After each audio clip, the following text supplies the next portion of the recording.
In today's video, we're diving into a quick and easy Instagram tip: how to mention someone in your Instagram notes. And why would you want to do this? Well, it's a great way to give a shout out to a friend, a favorite account, or even a brand you love. It's like a digital high five. And without wasting your time, let's get right into the video. The first step is to open the App Store if you're on your iPhone or the Google Play Store if you're using your Android phone. And then you'll want to check if you have the latest version of the Instagram app installed on your device. So if you see a little update option in your app or Google Play Store, then tap on that button and then wait a couple of minutes until Instagram updates to the latest version. After this step, we can open the app and then go over to your Instagram DMs, and we will start creating an Instagram note as we normally would. Just tap here and then type your thought, a comment, or whatever you want to share as the Instagram note.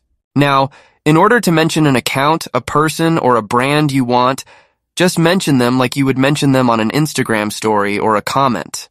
Enter the I sign at first, then start typing the username of the person, and you're going to see that Instagram gives us a couple of profiles which they think we want to mention. After you see the profile you want to mention, just tap on it once and that's it.